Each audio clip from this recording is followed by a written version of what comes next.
Préparez-vous, préparez-vous, préparez vos cœurs à recevoir la vérité. Préparez-vous à recevoir la vérité chez vous.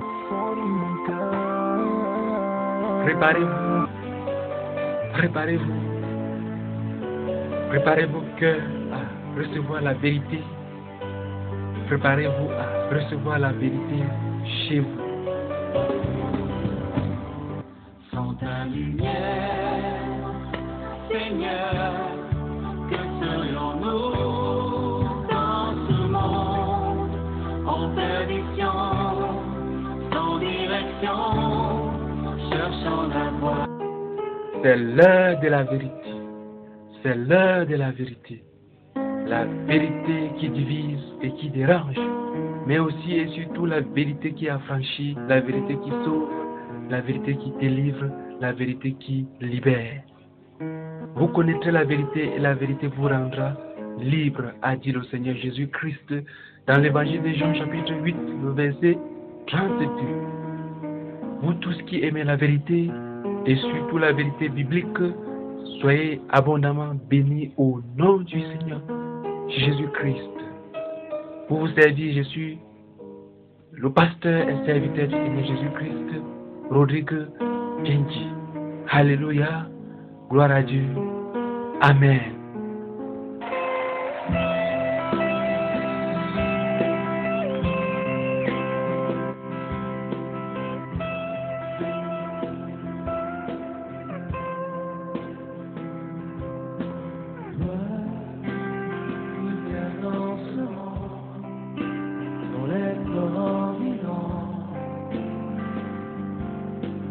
Chanterai la splendeur de ton nom, aurore dans l'univers, plus profond que les mers. Je chanterai la splendeur de ton nom,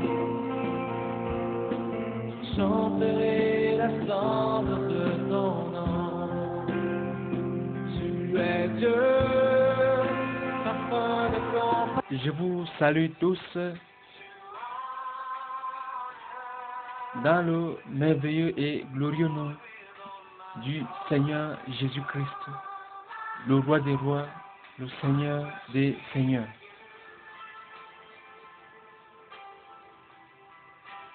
Je viens en ce moment même partager avec vous la sainte parole de notre Seigneur et de notre Dieu. Et le sujet de notre partage concerne les serviteurs de Dieu. Les serviteurs de Dieu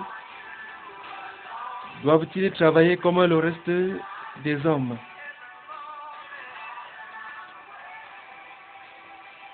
Les serviteurs de Dieu doivent-ils travailler comme le reste des hommes?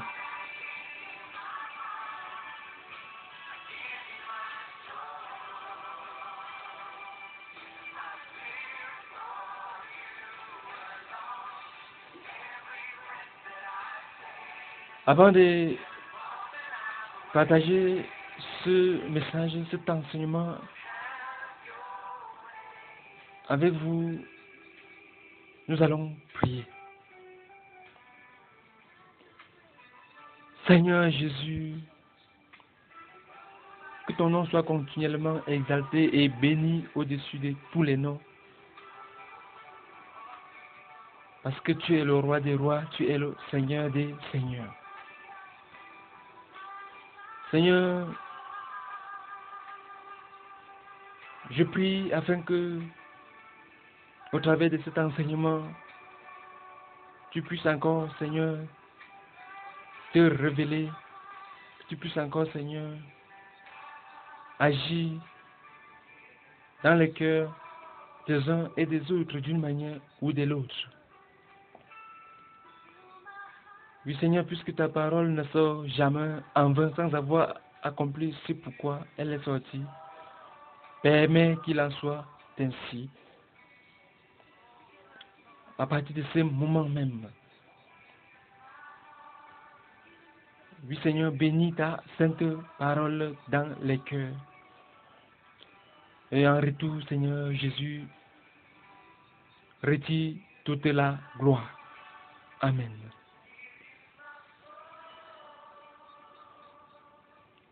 Les serviteurs de Dieu,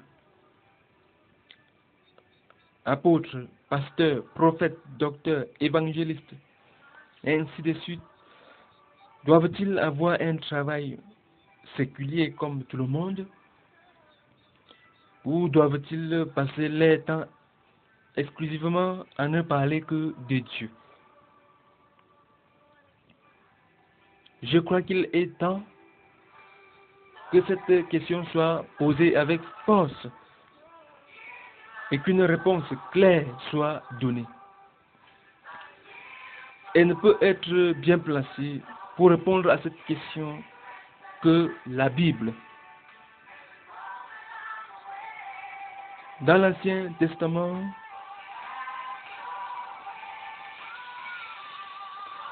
suite à un démarquage très décisif par rapport aux autres tribus d'Israël,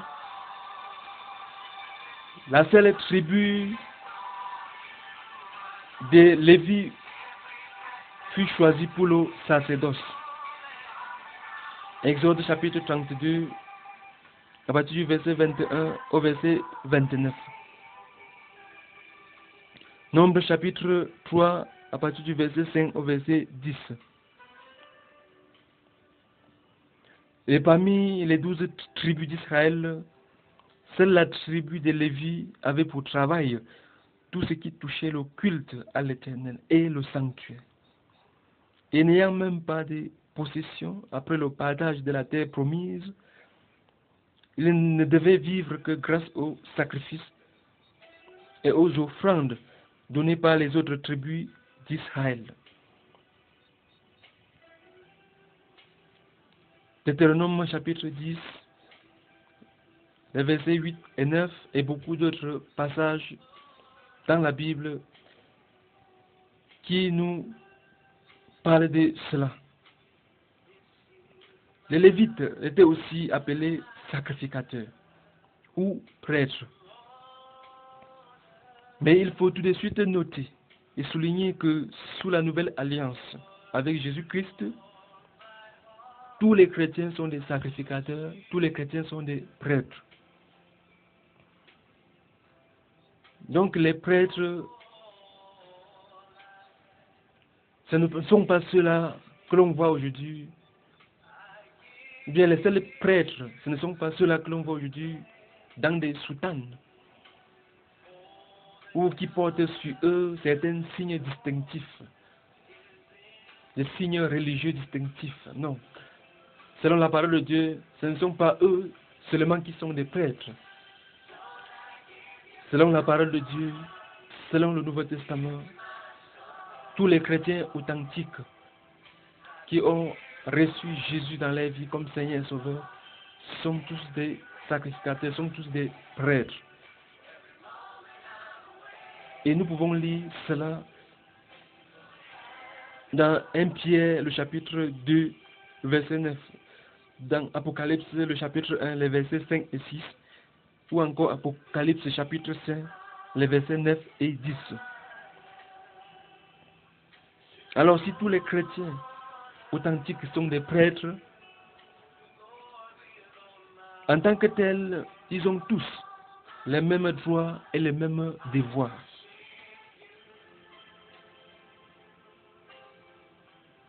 Dans l'Ancien Testament, tous les sacrificateurs, tous les prêtres étaient sous la direction du souverain sacrificateur ou du souverain prêtre. Aujourd'hui, tous les chrétiens sont des prêtres et le souverain prêtre, c'est Jésus-Christ. Oui, le Seigneur Jésus-Christ est notre souverain prêtre. Cela est écrit dans Hébreux chapitre 5, à partir du verset 5 au verset 10.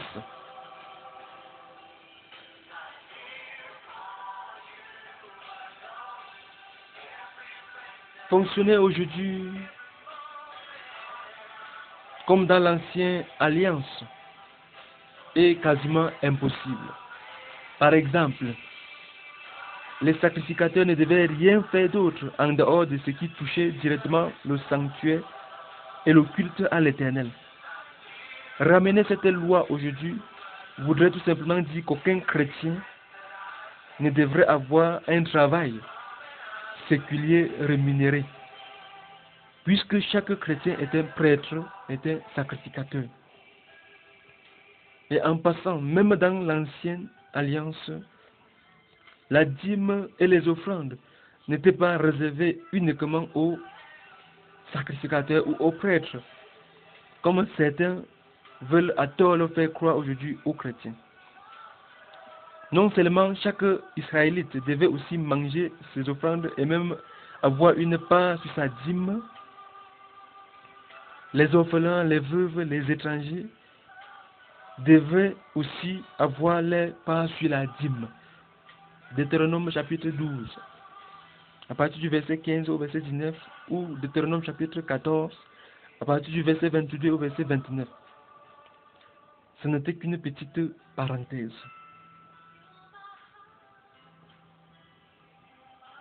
Par rapport au travail des serviteurs de Dieu, que dit réellement le Nouveau Testament? Le Nouveau Testament ne dit nulle part que les serviteurs de Dieu, que ce soit les apôtres, les pasteurs et autres, ne devraient avoir un travail séculier rémunéré. La Bible ne dit cela nulle part. Voici plutôt quelques versets qui disent qu'on doit honorer et soutenir une catégorie de chrétiens. Les anciens et les enseignants, les prédicateurs. Mais pas que cette catégorie ne doit pas travailler de ses propres mains pour subvenir à ses besoins et ceux des siens. Que les anciens qui dirigent bien soient jugés dignes d'un double honneur, surtout ceux qui travaillent à la prédication et à l'enseignement. 1 Timothée chapitre 5 verset 17.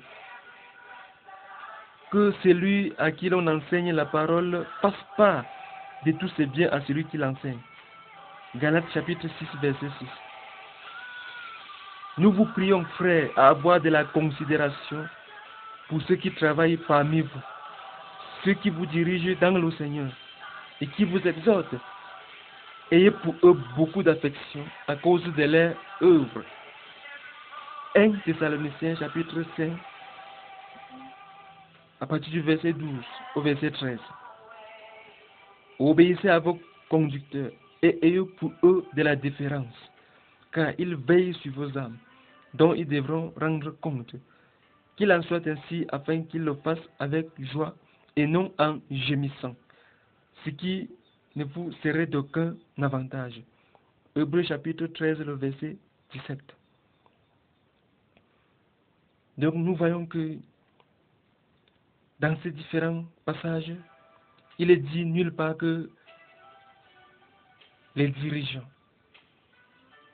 les enseignants de la parole de Dieu ne doivent pas travailler de leurs propres mains pour gagner de quoi subvenir à leurs besoins. La Bible non plus ne dit nulle part que les pasteurs, les apôtres, les prophètes, les évangélistes et tous les enseignants de la parole de Dieu sont ceux qui travaillent en plein temps, à l'exception des simples chrétiens. Tous les chrétiens authentiques qui sont conscients travaillent en plein temps pour le Seigneur. Tout dépend simplement de la sphère où Dieu a placé tout un chacun. Par exemple, si un coiffeur chrétien ne passe pas son temps à voyager avec sa Bible, oui, même si un coiffeur chrétien ne passe pas son temps à voyager avec sa Bible pour prêcher, s'il est conscient qu'en tant qu'enfant de Dieu, il sert son Dieu en plein temps, il saura que le Seigneur Jésus-Christ l'a fait coiffeur tout simplement pour qu'en gagnant sa vie, il puisse aussi témoigner de lui à tous ceux qui entreront dans son salon de coiffure. D'abord par un travail très bien fait, puis en leur prêchant l'évangile du salut. Et cela est aussi valable pour un fonctionnaire qui travaille dans un bureau ou dans n'importe quel domaine. D'ailleurs, mieux vaut un fonctionnaire chrétien qui, par sa façon de servir, présente une meilleure image du Seigneur Jésus-Christ qu'un mauvais évangéliste, infidèle, qui mène une vie désordonnée et qui vit dans le péché, même s'il prétend servir Dieu en plein temps. Donc tous les chrétiens, s'ils sont conscients, servent Dieu en plein temps, où qu'ils se trouvent.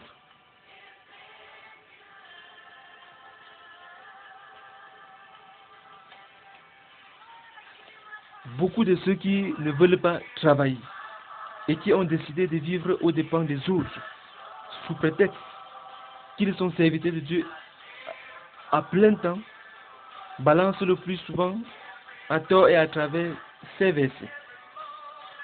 De même, aussi, le Seigneur a ordonné que ceux qui annoncent l'évangile, de vivre de l'évangile. 1 Corinthiens chapitre 9, le verset 14. Car l'ouvrier mérite son salaire.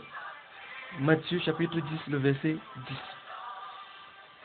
Si nous restons dans le contexte où le Seigneur a dit à ses disciples que l'ouvrier mérite son salaire, juste avant cela, il leur dit: ne prenez ni or, ni argent, ni monnaie. Matthieu chapitre 10, le verset 10. Et après être allé prêcher, à leur retour, le Seigneur Jésus leur demande: quand je vous ai envoyé sans bourse, sans sac et sans souliers, avez-vous manqué de quelque chose? Il répondit: de rien. Luc chapitre 22, verset 37. Le Seigneur Jésus-Christ était en train de montrer à tous ses disciples qu'ils devraient vivre par la foi, c'est-à-dire vivre en ne comptant que sur lui, pour la satisfaction de tous leurs besoins. Et le Seigneur Jésus-Christ était aussi en train de nous enseigner que si c'est vraiment lui qui nous envoie le servir, n'importe où, nous n'avons pas à nous inquiéter. Nous sommes ses ouvriers et c'est lui le patron. Et par conséquent, c'est lui qui payera notre salaire. Autrement dit, si les patrons de ce monde payent les ouvriers, à plus forte raison, le patron des patrons, Jésus-Christ, le Tout-Puissant et surtout le Juste. Puisque la Bible ne dit nulle part que pour servir le Seigneur, on ne doit pas avoir un travail séculier rémunéré, si quelqu'un a la ferme conviction que le Seigneur lui a demandé de ne faire aucun travail séculier et qu'il doit uniquement se consacrer à la prédication ou à tout autre service pour lui, il ne devrait donc s'attendre qu'au Seigneur et rien qu'au Seigneur pour la satisfaction de tous ses besoins. Et peu importe la manière dont il procédera. Et s'il a à se plaindre, c'est à Dieu qu'il doit se plaindre. Tous ceux qui disent que le Seigneur les a appelés à leur servir à plein temps et qu'ils ne peuvent plus faire un autre travail, si ce n'est que prêcher l'évangile, mais qui malheureusement sont obligés de mendier, de manipuler, ou voire même d'intimider les gens pour qu'ils puissent leur donner quelque chose qui pourra leur permettre de survivre, est une preuve que Dieu ne les a jamais envoyés ou que Dieu les a vraiment appelés et envoyés, mais ne leur a jamais dit de ne faire aucun travail séculier pour pouvoir gagner de quoi vivre. C'est peut-être parce que beaucoup croient qu'il suffit d'être un serviteur de Dieu pour ne plus avoir le droit de travailler de ses propres mains pour gagner de quoi vivre. Comme le reste des hommes, qu'ils se font passer pour des serviteurs de Dieu, ou qu'ils vont même dans les écoles bibliques chercher un diplôme qui fera d'eux des gens qui vont vivre automatiquement du soutien et des dons des uns et des autres. Dans ces contextes, alors, être serviteur de Dieu devient un vrai business. Donc, pas étonnant de voir aujourd'hui des voleurs et beaucoup d'escrocs qui, en se faisant passer pour des serviteurs de Dieu, arnaquent et abusent les gens et les enfants de Dieu mal affermis.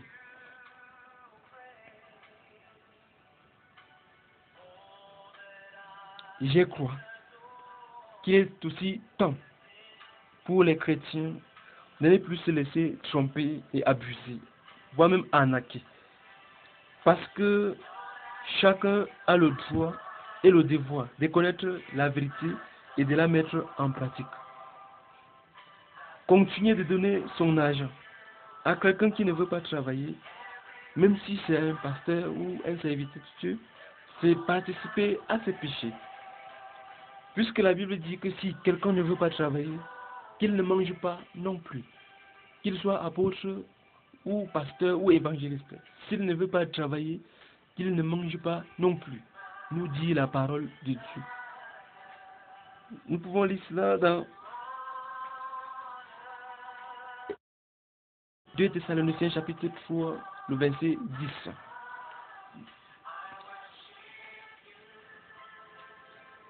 Et si quelqu'un sait qu'il est vraiment serviteur de Dieu, qu'il cesse de pleurnicher devant les gens en disant qu'on ne s'occupe pas de lui.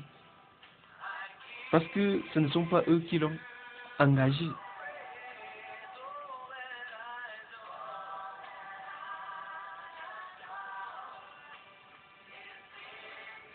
Beaucoup de vrais serviteurs de Dieu souffrent et misèrent aujourd'hui, tout simplement parce qu'ils ont pris le risque de placer leur avenir dans les mains des hommes.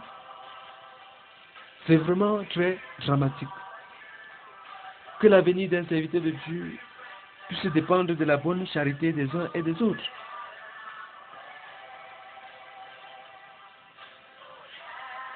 Les avantages qu'il y a pour un serviteur de Dieu de travailler en servant Dieu. Les serviteurs de Dieu qui ne comptent pas sur la charité ou sur qui que ce soit pour vivre, s'ils sont vraiment les serviteurs approuvés du Seigneur, ont toutes les grâces du Seigneur pour demeurer fidèles à la vérité jusqu'à la fin de leurs jours. Parce qu'ils sont libres de prêcher toute la vérité et tout le conseil de Dieu, n'en déplaise à quelqu'un, puisqu'ils n'ont rien à attendre de qui que ce soit. Et d'ailleurs, ce n'est pas en vain que la Bible dit que les présents aveuglent les yeux des sages et corrompent les paroles des justes. Les présents aveuglent les yeux des sages et corrompent les paroles des justes. Deutéronome chapitre 16, le verset 19.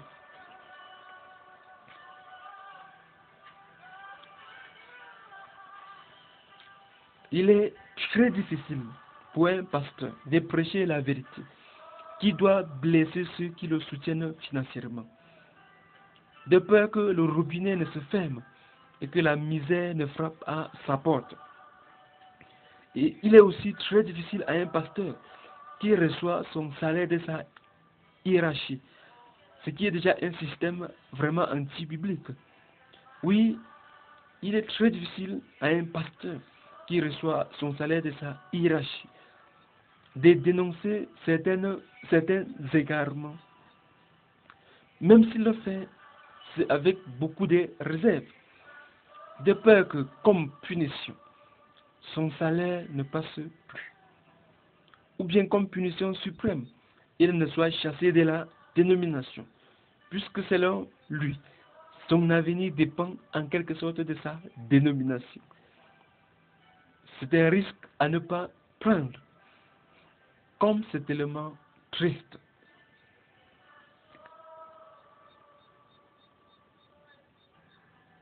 Beaucoup de serviteurs de Dieu qui jadis étaient reconnus pour leur franc-parler. Oui, qui étaient reconnus comme des prédicateurs de la vérité et rien que de la vérité, sont corrompus aujourd'hui. Car pour préserver les salaires, ils ont décidé de ne plus dire les vérités bibliques qui choqueraient les patrons ou le fondateur de la dénomination et les dirigeants haut placés qui s'occupent de la finance et de la promotion. En fait, dans ce contexte tordu, ce n'est que normal, car on ne coupe pas la branche sur laquelle on est assis. Je connais personnellement beaucoup de serviteurs de Dieu qui ne sont pas du tout d'accord avec la manière dont les dénominations est gérée, avec la manière dont les dénominations fonctionnent, et qui ne sont pas d'accord avec les doctrines erronées, les fausses doctrines que l'on enseigne dans les dénominations. Mais pour préserver les postes et les salaires, ils ont préféré sacrifier la vérité. Puisse le Seigneur avoir pitié et faire quelque chose pour ceux-là qui sont véritablement ses serviteurs.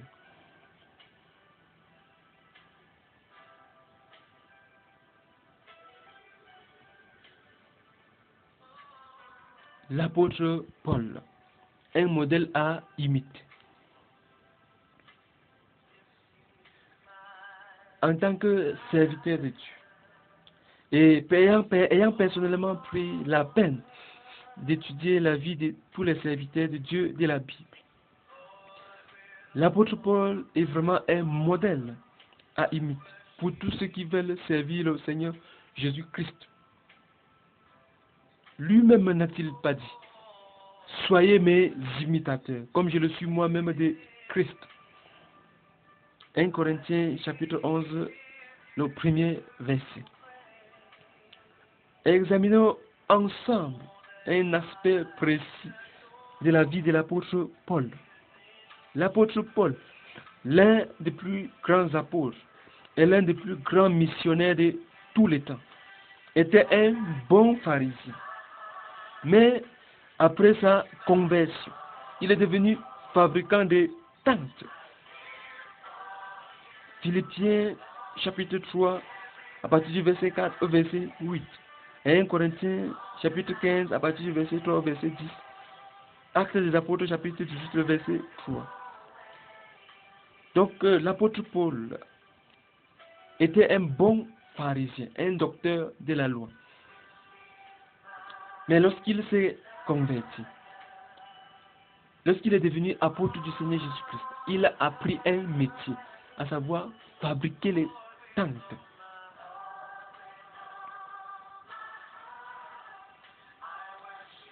Et les tentes qu'il fabriquait, il les vendait. Et ce qu'il gagnait lui permettait de subvenir à ses besoins.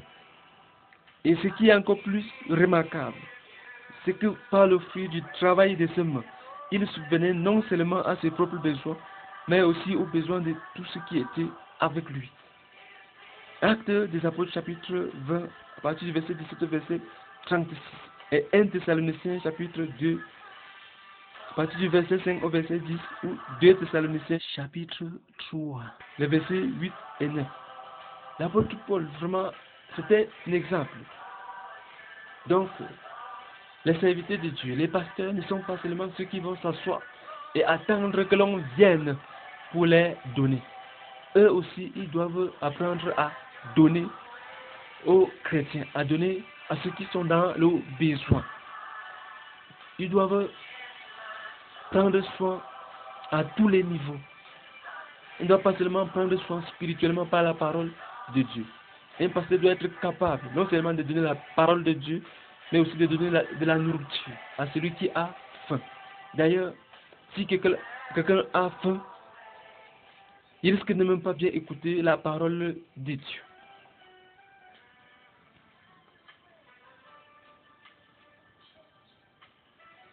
L'apôtre Paul savait très bien qu'en tant qu'apôtre du Seigneur Jésus-Christ, il avait naturellement certains droits et privilèges, qu'il cite d'ailleurs dans 1 Corinthiens 9, à partir du premier verset au verset 14. Mais il renonce volontairement à tous ces droits et privilèges. Et les raisons ne peuvent qu'être très instructives pour nous. Avant de citer les raisons qui ont motivé l'apôtre Paul à ne pas dépendre des gens pour vivre, encore moins même des gens à qui il prêchait directement l'évangile, il faut aussi souligner qu'il a reçu 2 fois les dons des Philippiens. Mais il leur a bien fait savoir, je cite, qu'il ne recherche pas les dons, mais le fruit qui abonde pour les comptes. Donc l'apôtre Paul ne recherchait pas les dons, pas du tout. Philippiens chapitre 4, à partir du verset 15 au verset 17. À Éphèse. Durant tout le temps que l'apôtre Paul a passé à Éphèse, à prêcher l'évangile du Seigneur Jésus-Christ, il a dû aussi travailler très dur de ses propres mains pour subvenir à ses besoins et aux besoins de toute son équipe.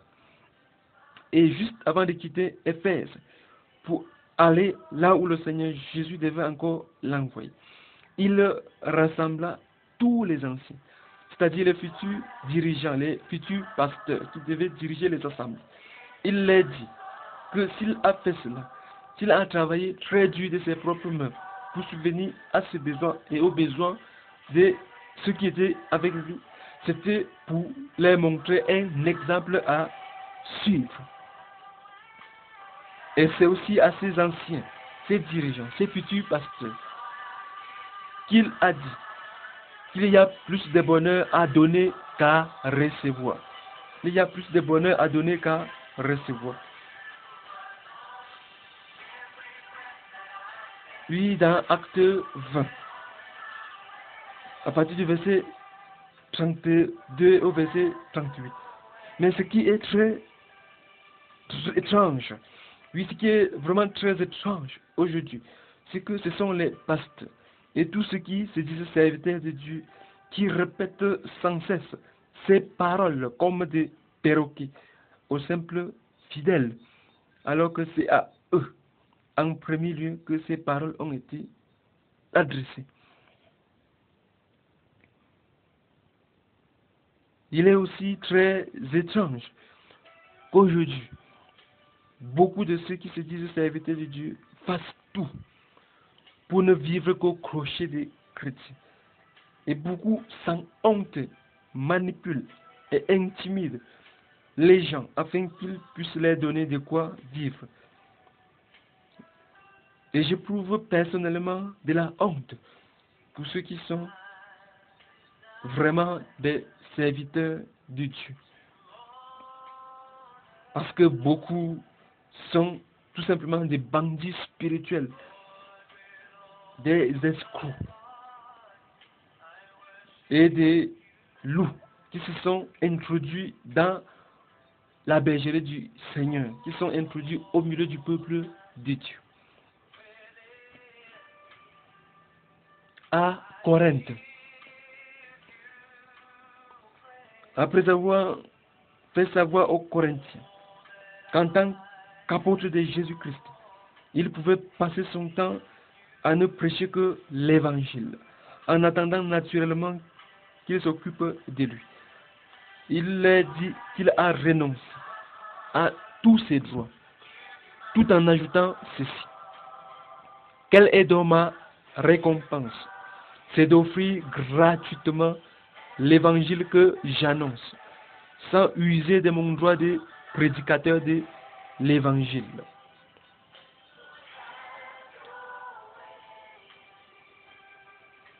Nous pouvons lire cela dans 1 Corinthiens chapitre 9, à partir du verset 15 au verset 18. Et l'apôtre Paul a même considéré le fait d'annoncer gratuitement l'évangile sans user de son droit de prédicateur comme un sujet de gloire. Donc pour rien au monde, il ne laissera que cela lui soit enlevé. Ceci donne vraiment à réfléchir.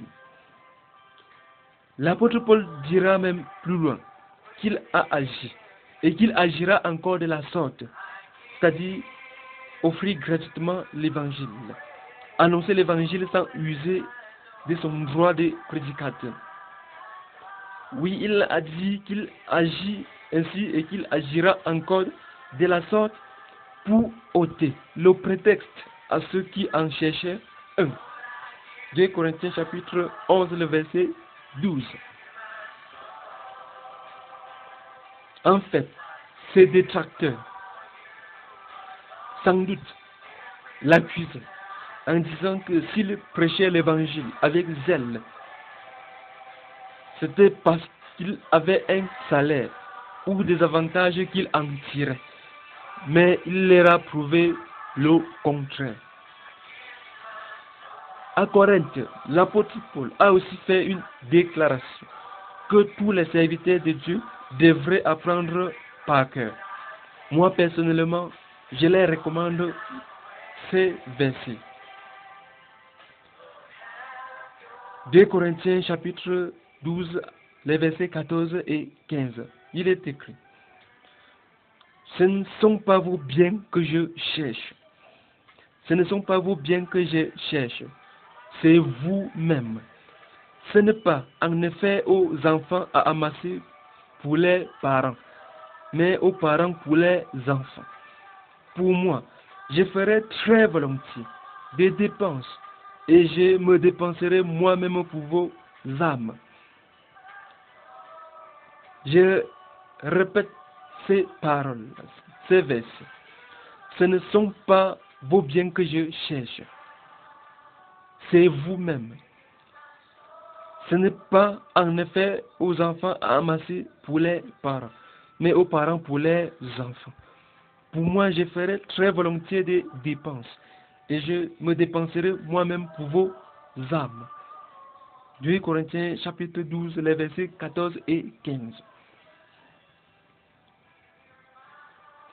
À Thessalonique, lorsque l'apôtre Paul et toute son équipe sont arrivés à Thessalonique, ils ont prêché l'évangile et beaucoup de Thessaloniciens se sont convertis pour suivre sincèrement le Seigneur Jésus-Christ. Mais après les conversions, ils étaient tellement persécutés par les incrédules que l'apôtre Paul et les siens ont refusé d'ajouter à les persécutions le fait de les être encore en charge. Et ils ont décidé de travailler de leurs propres mains pour subvenir à leurs besoins. Mais en plus de cela, l'apôtre Paul et son équipe voulaient aussi montrer un exemple à suivre. Non plus seulement aux dirigeants comme à Éphèse, mais cette fois-ci à tous les chrétiens. Jamais en effet, nous n'avons usé de paroles flatteuses. Comme vous le savez, jamais nous n'avons eu la cupidité pour mobile, c'est-à-dire l'amour de l'argent. Nous n'avons usé des paroles, en effet, nous n'avons usé des paroles flatteuses. Comme vous le savez, jamais nous n'avons eu la cupidité pour mobile. Dieu en est témoin. Vous vous rappelez, frères et sœurs, notre travail et notre peine, nuit et jour, à l'œuvre, pour n'être à la charge d'aucun de vous. Nous avons prêché l'évangile de Dieu. 1 Thessaloniciens chapitre 2, à partir du verset 5 au verset 10.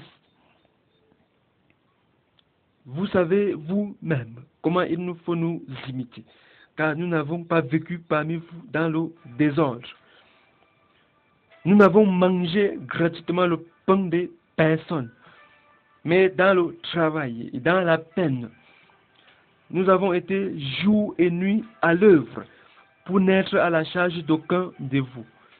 Ce n'est pas que nous n'en ayons l'autre choix, mais nous avons voulu vous donner en nous-mêmes un modèle à imiter. 2 Thessaloniciens chapitre 3 à partir du verset 6 au verset 9.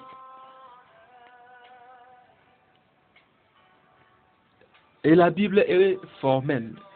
Si quelqu'un ne veut pas travailler, qu'il ne mange pas non plus.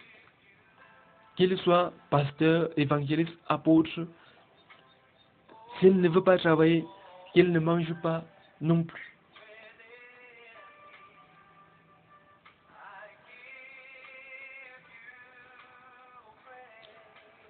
Que cela soit très clair. Nous ne pouvons pas dire que l'apôtre Paul, durant tout le temps qu'il a passé au service du Seigneur, il n'a pas reçu des dons ou qu'il n'a pas été soutenu. Non.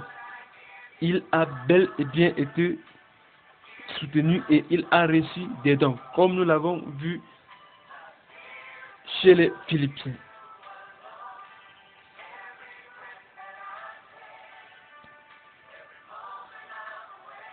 Mais ce que nous devons retenir chez lui, c'est que l'apôtre Paul, lui, il ne comptait pas sur les dons pour vivre, mais il était disposé à travailler dur, et même très dur de ses propres mains pour gagner de quoi vivre.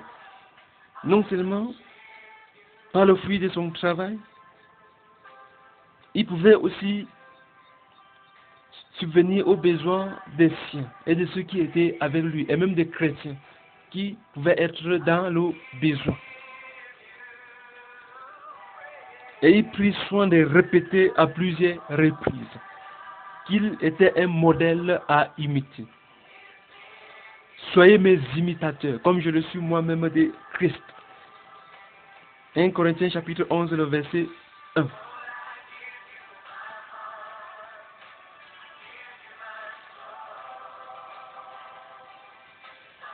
Et il faut toujours se rappeler que avoir des privilèges, certains avantages, ou même avoir des droits en tant que serviteur de Dieu, être honoré, ou même être soutenu, ne veut pas dire ne plus avoir un travail séculier rémunéré. Si quelqu'un sait qu'il est vraiment serviteur de Dieu, alors qu'il cesse de pleurnicher devant les gens en disant qu'on ne s'occupe pas de lui, qu'il cesse de se plaindre en disant qu'on l'a oublié, qu'on ne pense pas à lui, parce que ce ne sont pas les gens qui l'ont appelé, qu'il aille se plaindre chez Dieu qui l'a engagé. C'est très simple.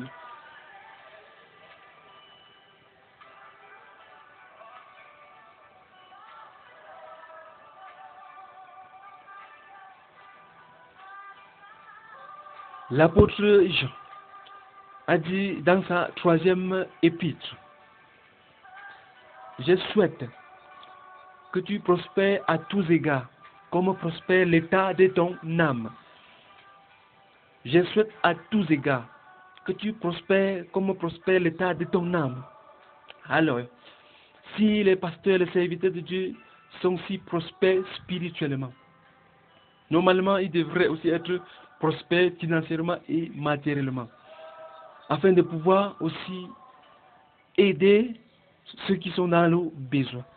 Alors, vous devez travailler de vos propres mains afin de prospérer financièrement et matériellement. Et ainsi, vous pouvez aider beaucoup de chrétiens dans le besoin. Vous pouvez aider beaucoup les hommes, beaucoup de personnes dans le besoin. Oui, parce que un bon berger prend soin de ses brebis, à tous les niveaux. Pas seulement spirituellement. Oui, je sais qu'un bon berger, c'est celui-là qui est capable de prendre soin des brebis. Pas seulement spirituellement, mais financièrement, matériellement.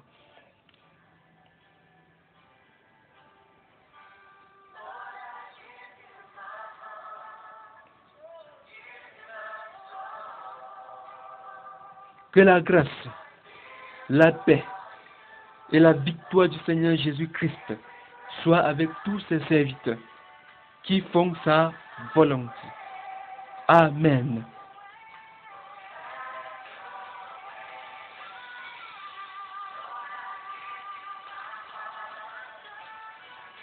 Oui, je suis le serviteur du Seigneur Jésus-Christ. Oui, pasteur Rodrigue Djenji, résident à Banganti, dans l'ouest du Cameroun. Si vous voulez me contacter, je réponds au numéro de téléphone 96 36 25 40 96 36 25 40 ou le 77 61 93 77. Oui, 77 61 93 77. Et vous pouvez précéder ces numéros de 00237 qui est le code du Cameroun si vous m'appelez hors du Cameroun. Et vous pouvez aussi m'écrire à l'adresse électronique rodrigue.djenji@yahoo.fr. NJENDJI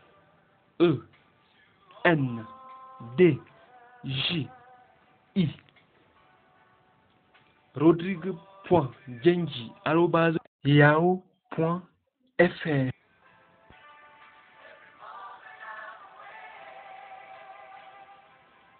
Que l'honneur,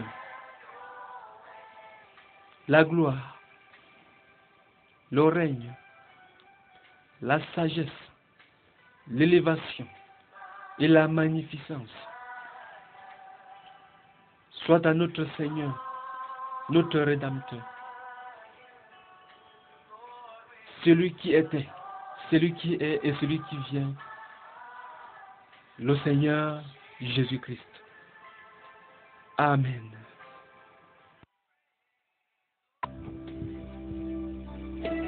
Je tiens aussi à mettre en garde. Je tiens aussi à mettre en garde tous ces gens qui, pour se faire voir ou pour se faire entendre ou pour rivaliser avec les autres, s'approprient des titres pompeux que Dieu n'aime pas donner dans sa sainte parole, la Bible.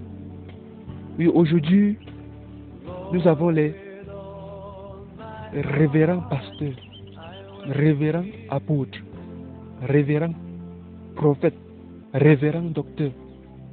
Je me demande bien en quelle Bible vous avez trouvé ce titre. Vous êtes en train de dire à Dieu qu'il a oublié d'ajouter devant ce titre révérend. Vous êtes en train de reprocher Dieu de n'avoir pas mis révérend devant pasteur, devant prophète, devant docteur ou devant apôtre. Allez, repentez-vous avant qu'il ne soit trop tard. Oui, repentez-vous et abandonnez ces titres pompeux que Dieu n'a jamais promis. Oui, aujourd'hui, il y a tellement de titres que les gens se donnent au nom de Dieu qui ne se trouvent pas dans la sainte parole du Seigneur. Par exemple, révérend, est-ce que vous savez ce que veut dire révérend? Non, vous ne méritez pas ce titre. La révérence revient uniquement à Dieu et au Seigneur Jésus-Christ. Je voudrais également mettre en garde aussi tous ces prêtres Dans Matthieu chapitre 23, le verset 9, le Seigneur Jésus-Christ a dit, n'appelez personne sur la terre Père. Un seul est votre Père, Dieu qui est dans les cieux. Donc dans le domaine de la foi, dans le domaine des choses de Dieu, la Bible nous dit que un seul mérite le titre Père, Dieu qui est dans les cieux. Donc vous qui vous faites appeler mon Père, mon Père, mon Père, répentez-vous avant qu'il ne soit trop tard, parce que vous êtes en train de vous approprier d'un titre qui revient à Dieu uniquement. Vous êtes en train de prendre la place de Dieu. Si vous ne voulez pas vous repentir, vous aurez des comptes à rendre à Dieu. Que ce soit clair pour ceux qui ne comprennent pas bien ces choses. Dans le domaine naturel, on doit appeler ceux qui nous ont mis au monde Père. C'est normal, il n'y a pas de problème. Mais j'ai précisé en ce qui concerne les choses de Dieu, en ce qui concerne les choses spirituelles, la foi. Il n'y a qu'un seul qui est Père, c'est Dieu qui est dans les cieux. Donc abandonnez tous ces titres, vous tous, qui avez refusé les titres que Dieu lui-même a donnés dans sa sainte parole, pour chercher vos propres titres qui vous font gonfler. Oui, abandonnez tout cela. Les archevêques. Et beaucoup d'autres titres que je ne peux pas citer ici. Une fois de plus, repentez-vous et abandonnez tout cela et revenez à la parole de Dieu avant qu'il ne soit trop tard. En bon entendeur, salut. Et vous, n'appelez plus ces gens révérends et mon Père. Parce que ce sont des titres qu'ils ne méritent pas du tout. Les archevêques et autres, ne les appelez plus ainsi parce qu'ils ne les méritent pas du tout selon la parole du Seigneur. En bon entendeur, salut. Et en dehors des révérends, aujourd'hui nous avons déjà même les révérendes. Les révérendes pasteurs, révérendes prophétesses, révérendes psalmistes. Quelle abomination! Abandonnez tout cela et repentez-vous. Repentez-vous et abandonnez toutes ces abominations avant qu'il ne soit trop tard. Que ma vie soit une fleur, un parfum de bonne odeur. Devant toi je me repens, fais de moi ce que tu voudras. Devant toi je me repens, fais de moi ce que tu voudras. Et sachez aussi que, vous tous qui m'écoutez, que ce message et tous les autres messages, tous mes messages, oui, existent sous forme de brochures, oui, sur des CD, audio, sur des VCD et sur des DVD. Et tout cela est distribué gratuitement. Gratuitement. Parce que Jésus a dit donner gratuitement. La parole de Dieu ne doit pas se vendre. Et d'ailleurs, moi, je ne vends pas la parole de Dieu. Je ne peux pas vendre la parole de Dieu. Donc tout cela est disponible gratuitement. À la limite des stocks disponibles. Oui, à la limite des stocks disponibles parce que je les réalise et je les produis avec mes propres moyens financiers. Oui, avec mes propres moyens financiers, je finance tout cela. Parce que je travaille. Et ce que je gagne en travaillant de mes propres mains, je produis la parole de Dieu pour distribuer gratuitement aux gens afin que le maximum de personnes possibles puissent écouter la bonne nouvelle du Seigneur Jésus-Christ et être sauvés. Pour finir, je vais lire ce verset dans l'évangile de Marc, chapitre 1, le verset 15, il est écrit: le temps est accompli et le royaume de Dieu est proche. Repentez-vous et croyez à la bonne nouvelle. Le temps est accompli et le royaume de Dieu est proche. Repentez-vous et croyez à la bonne nouvelle. Une fois de plus, soyez bénis abondamment. Que la révélation, la grâce et la miséricorde du Seigneur Jésus-Christ soient votre partage. Et que l'honneur, la gloire, la majesté, le règne et la puissance, l'élévation soient à Jésus-Christ, le roi des rois, le Seigneur des seigneurs, maintenant et pour toujours. Amen, amen, amen. Je chanterai gloire à l'Éternel. Je chanterai louange à son nom. Je chanterai Dieu, mon essentiel. Je chanterai en l'honneur de son nom. Je viens t'offrir, Seigneur, ce que j'ai de meilleur. Je viens t'offrir ma vie. Oui, à toi Jésus-Christ. S'il vous plaît, ne gardez pas ce message pour vous seul. Faites tout pour le partager avec le maximum de personnes possibles autour de vous. Et je suis sûr que le Seigneur Jésus-Christ ne manquera pas de vous bénir. Amen. Je sais que beaucoup parmi vous ne vont pas aimer ce message. Mais je vous conseille vivement de faire une copie de ce disque et de la garder soigneusement dans un endroit sûr. Un jour ou l'autre, vous en aurez énormément besoin. J'en suis convaincu. N'oubliez pas que vous pouvez aussi lire, écouter, visionner et télécharger gratuitement mes différents messages sur mon site internet www.pasteur-rodrigue.com.